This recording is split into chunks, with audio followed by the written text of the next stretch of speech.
마태복음 5장 8절에 보면 마음이 청결한 자는 복이 있나니 그들이 하나님을 볼 것이미요, 이렇게 써 있습니다.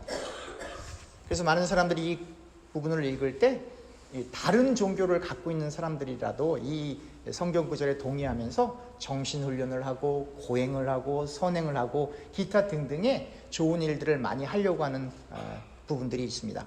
그래서 심지어 다른 종교를 갖고 있는 사람들도 이 마태복음 5장은 애독해서 읽는 분들이 많이 있습니다.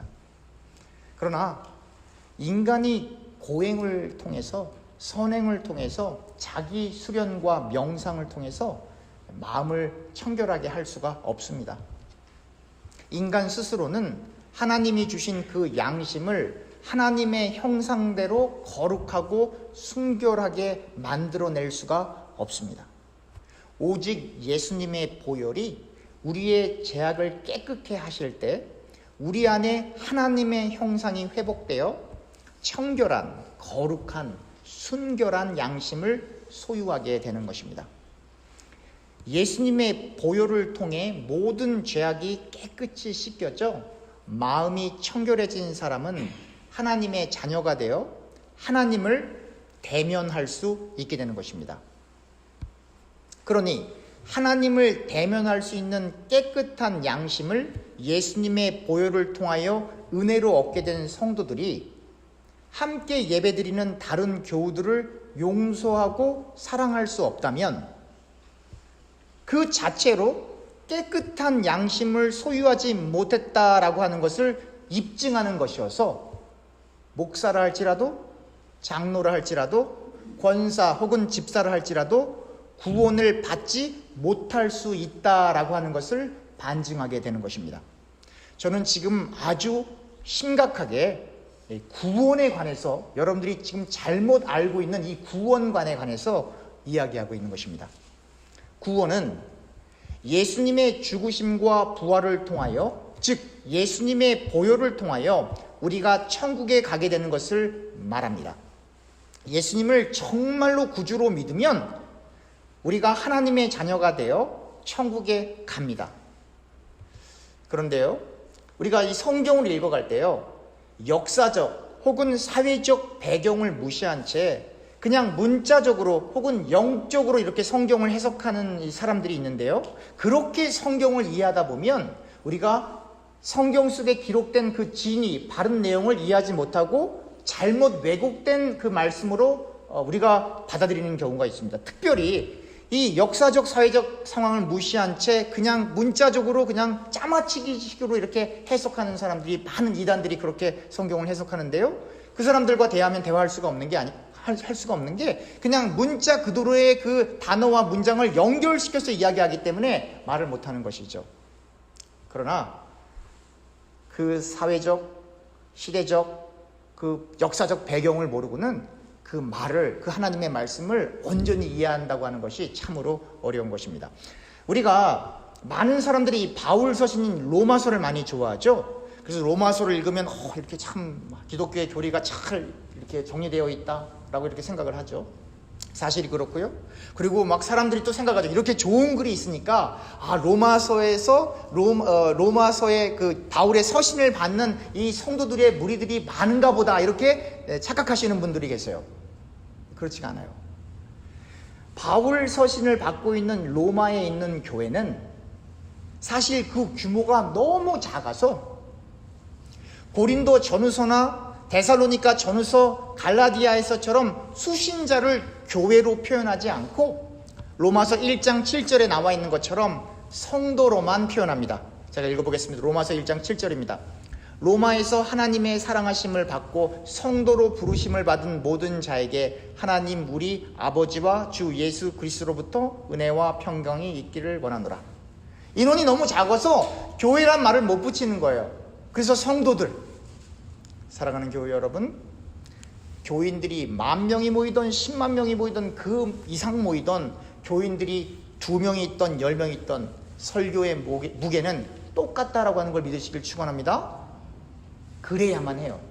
그러니까 큰 교회들이 많이 있지만, 그러나 특별히 로마에 있는 소수의 무리들이 모여있는 이 로마에 있는 이 성도들에게 편지를 쓸 때 바로 기독교 교리의 핵심인 로마서가 나왔던 거예요. 이 로마에 있는 이 교회는 이방인들에 의해 주로 세워졌고 매우 작았습니다.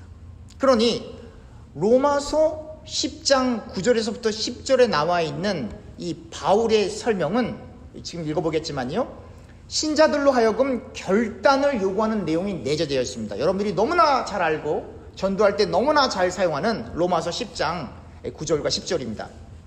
내가 만일 내 입으로 예수를 주로 시인하며 또 하나님께서 그를 죽은 자 가운데서 살리신 것을 내 마음에 믿으면 구원을 얻으리라. 사람이 마음으로 믿어 의에 이르고 입으로 시인하여 구원에 이르느니라. 너무나 잘 알고 있는 구절이죠? 이 복음을 마음으로 믿는 것도 어렵지만 설령 예수님을 믿어도 예수님을 입으로, 우리의 입으로 예수님이 우리의 구주이십니다 라고 시인하는 것은 이 본문에서, 이 로마서에 나타난 이 본문에서 단순한 자기만의 고백이 아닙니다. 우리가 여기서 고백하는 건 우리만의 고백일 수가 있고 이 교회 안에서 고백일 수 있겠지만 이 로마서 10장 9절부터 10절에 나와 있는 이 고백, 정말 예수님을 믿고 그것을 선언하는 이 선언은 그 당시 그 교인들의 자기 고백이 아니에요. 교세가 너무나 작았고 그리고 로마는 막강한 힘을 갖고 있는 나라였고 주변에 다른 종교를 갖고 있는 사람들이 많았기 때문에 그 메인스트림에서 예수님을 믿는다라고 하는 것이 쉬운 일이 아니에요. 그 불신자들 가운데 내가 예수 믿는 사람입니다 라고 선언함으로, 제가 예수의 제자입니다 라고 선언함으로 저는 어떠한 불이익도 감당하겠습니다 라고 하는 내용이 들어가 있는 거예요. 이 말은 단순한 입으로의 고백이 아니라, 단순히 입으로 고백해서 구원을 받는다라고 하는 그러한 강조점이 아니라 믿음으로 진실되이 받아들여진 예수 그리스도 안에 있는 하나님의 은혜를 그 입으로 기꺼이 testify, declare, 다른 불신자들 앞에서 내가 예수의 제자라고 선언하겠다라고 하는 겁니다.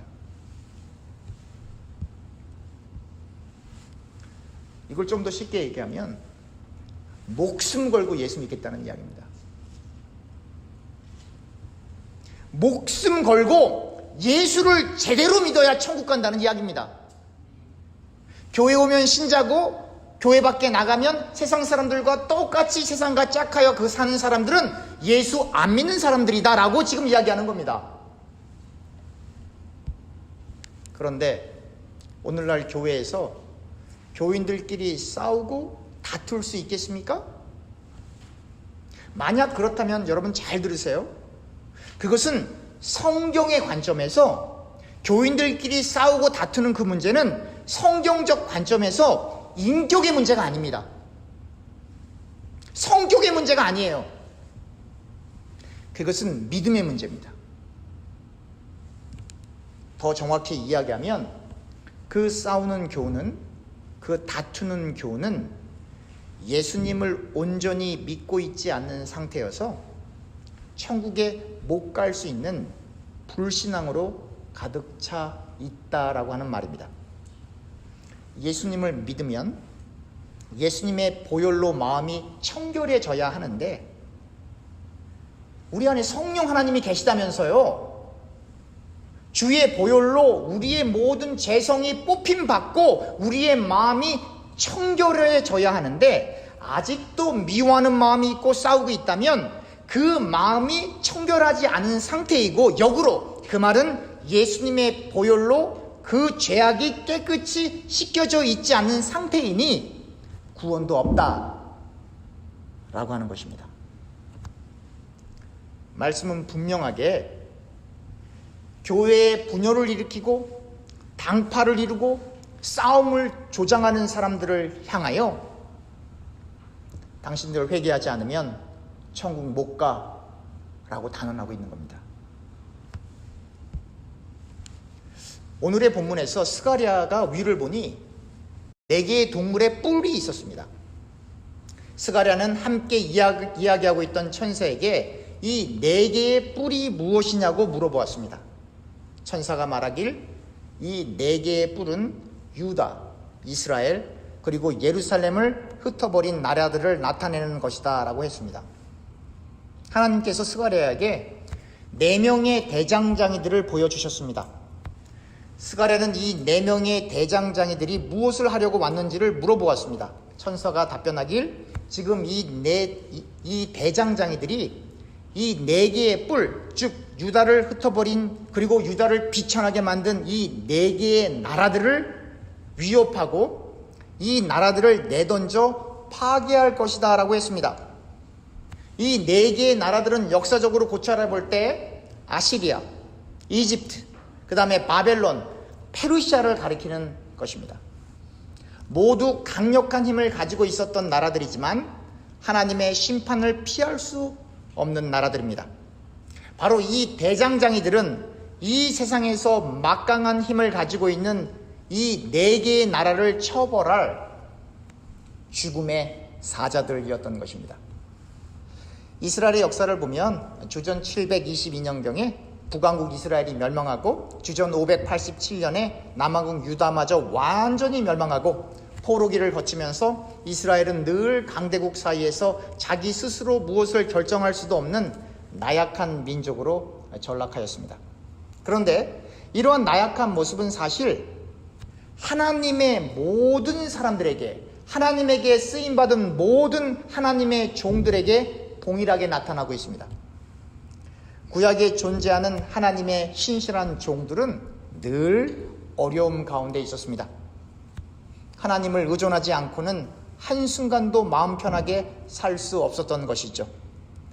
믿음의 조상이라고 불리우는 아브라함도 늘 연약했고, 민족의 지도자 모세도 늘 백성들로 인하여 갈등하고 힘들었으며, 성군이라 불리는 이스라엘의 가장 위대한 왕 다윗도, 이스라엘을 대표할 만한 선지자 엘리야도 하나님께 기도로 소통하지 않고는 살 수 없었던 나약한 사람들이었습니다. 신약을 보아도 예수님의 제자들은 늘 복음을 위해 목숨을 걸어야 했습니다. 바울 역시 예수 그리스도 안에서 무엇이든지 다 할 수 있다라고 하는 그 포부는 모두 선교를 위한 것이었고, 실제 삶은 배고프고 굶주리고 매맞고 감옥에 갇히는 신세여서 하나님의 도움 없이 생을 살아간다는 것을 생각조차도 할 수 없었던 사람이었습니다. 정리하면 하나님이 선택한 백성이라 할 수 있는 이스라엘이라는 나라도 강대국이 아니었고, 그 이스라엘 사람들 가운데 하나님에 의해 쓰임받는 사람들 역시 나약한 사람들이었습니다. 저와 교우님들은 어떻습니까? 저와 교우님들 역시 이스라엘처럼 하나님에 의해 쓰임받는 하나님의 종들처럼 그렇게 나약한 인생을 살아가고 있지 않습니까? 그런데 이게 축복입니다. 많은 분들이 이 성경의 포인트를 놓쳐요. 그게 축복이에요. 왜냐하면 이 나약함을 통하여 성경에 나타난 하나님의 종들처럼 우리도 하나님을 본능적으로, 자동적으로, 무의식적으로 하나님을 의지할 수밖에 없기 때문에 그게 축복이라는 이야기입니다. 할렐루야. 이걸 놓치면 안 돼요. 이 세상에서 불쌍한 사람들은 하나님을 신앙함에 있어 이리 재고 저리 재고 생각하면서 의식적으로 하나님을 의지하고 믿으려는 사람들입니다. 불쌍한 사람들이에요. 이 세상에서 불쌍한 사람들은 하나님 없이도 생을 성공적으로 잘 살 수 있다고 생각하여 이 땅에 모든 가치와 의미를 두고 열심히 땅만 보고 땅에 있는 부와 성공을 위해 최선을 다하는 사람들이 불쌍한 겁니다. 그런데 그 사람들도 불쌍하지만 예수님을 믿는데 내가 기독교인입니다라고 이야기를 하는데 천국을 바라보지 못하고 세상 사람들처럼 똑같이 기도라고 하는 것이 늘 땅에 있는 것만 달라고 땅의 것만 구하며 땅에서 성공할 수 있도록 도와달라고 기도하며 실제로 땅에서 성공하기 위해서 모든 노력과 시간과 물질을 사용하고 땅에서 누릴 수 있는 부귀 영화와 쾌락을 향하여 생을 살아가는 반쪽짜리 기독교인들, 껍데기 신자들이 아예 예수님을 모르는 불신자들보다 훨씬 더 불쌍합니다. 히브리서 9장을 자세히 읽어보면 예수님께서 십자가에 달려 돌아가시고 직접 제물이 되셔서 예수님의 피로 인간들의 죄가 사함받았다라고 하는 것에 대해서 설명을 하고 있는데요. 예수님께서 직접 제물이 되셔서 유일한 대제사장으로 사람들의 손이 닿지 않는 천국에 있는 하나님의 장막에 있는 지성소에 직접 들어가셔서 그 예수님의 피가 뿌려짐으로 예수님을 믿는 모든 사람들의 죄가 모든 시대를 포함하여 혹은 모든 시대를 다 포괄하여 단번에 once for all time, 모든 시대를 다 포함하여 단번에 just one time, 단번에 사함을 받게 된 것임을 히브리서 기자는 자세히 설명하고 있습니다. 교우님들, 구약시대의 모세는 송아지와 염소의 피를 물과 함께 붉은 양털과 우슬초를 이용하여 하나님의 율법책과 모든 백성에게 이렇게 스프링클 뿌렸어요. 이렇게 예배하러 올 때마다 이렇게 피로 이렇게 뿌림을 받아야 됐다고요.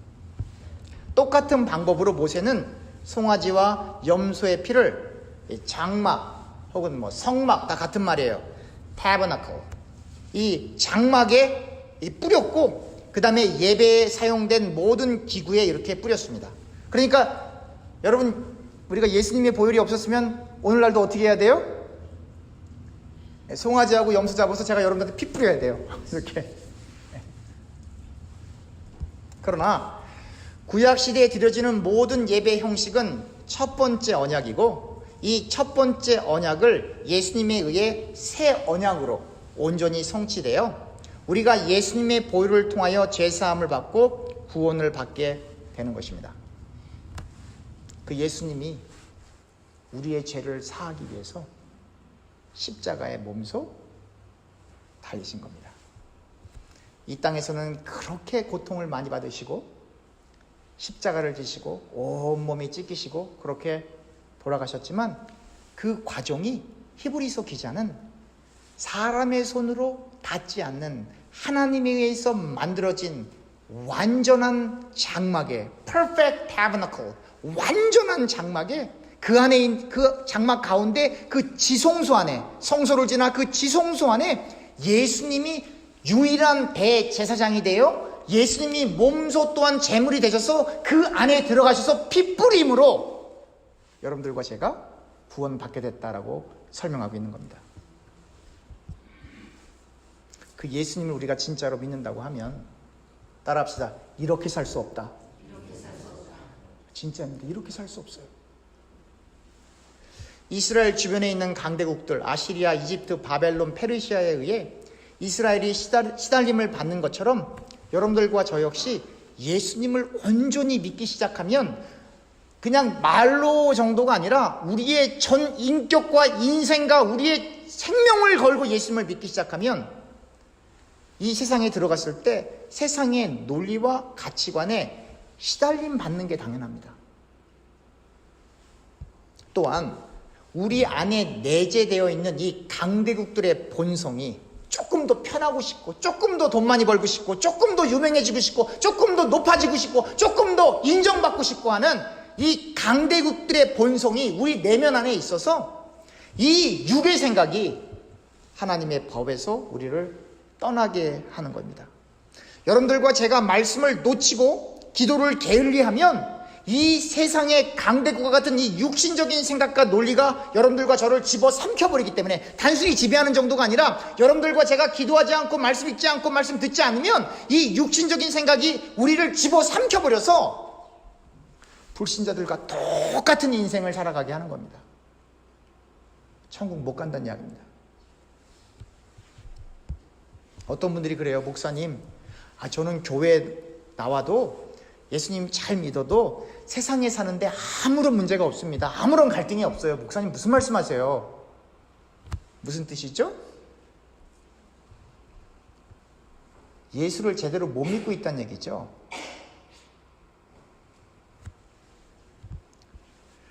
예수님을 바로 믿게 되면 이스라엘이 만났던 아시리아, 이집트, 바벨론, 페르시아를 내면적으로 그리고 환경적인 측면에서 외면적으로 만나게 되어 있습니다.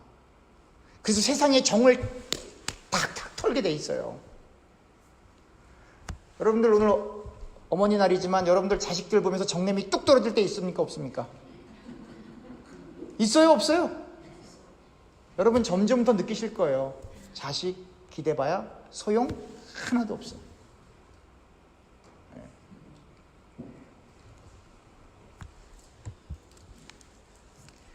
이 강대국을, 그러니까 나는 예수님을 믿는데 세상에 나가서 살아도 아무런 갈등이 없이 잘 살다, 이 얘기는 뭐냐면 이 강대국이 친구예요. 그러니까 세상 사람들과 똑같이 사는 거예요. 하지만 예수님을 바로 믿는 사람들은 이 세상적인 생각, 육적인 가치관이 친구가 아니라 적이 되는 거예요.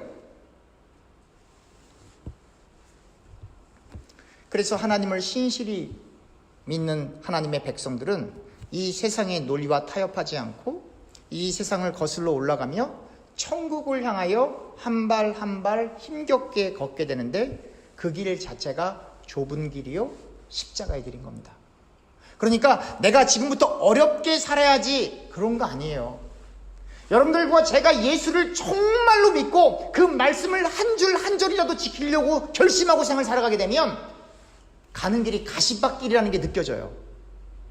아, 이렇게 하면 내가 손해보는 건데, 그렇지만 주님을 위해서 기꺼이 이거 걸어가지. 그렇게 삶을 살아가게 되는 거예요. 그러면 어떻게 되겠어요? 세상에서 자꾸 정이 떨어지는 거예요. 세상에 대해서 정이 떨어지면 어디를 바라보게 되는 거예요? 땅만 바라보고 살다가 드디어 하늘을 바라보게 되는 거예요. 아, 우리가 돌아갈 본향, 영원한 천국이 있지. 그렇게 되는 겁니다.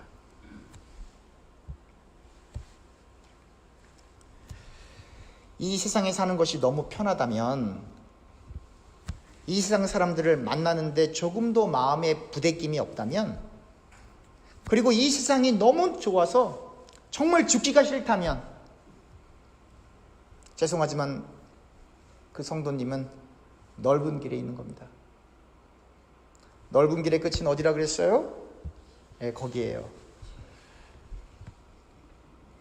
구약에 있는 모든 예배 의식들과 그 예식이 진행되는 그 성막이 사람들의 머리로 나온 게 아니에요. 성경을 자세히 읽어보면 그 성막뿐만 아니라 그 예식 모든 절차들이 천국에 있는 것을 모형으로 한 그림자여서 구약에 등장한 모세를 비롯한 모든 하나님의 종들은 천국을 사모하며 생을 살았던 것이 분명합니다. 히브리서 8장 5절입니다. 히브리서 8장 5절 제가 읽겠습니다. 그들이 섬기는 것은 하늘에 있는 것의 모형과 그림자라. 모세가 장막을 지으려 할 때에 지시하심을 얻음과 같이 이르시되 삼가 모든 것을 산에서 내게 보이던 본을 따라 지으라 하셨느니라. 모세는 하늘에 있는, 즉 천국에 있는 진짜 장막을 보았던 겁니다. 아시겠습니까?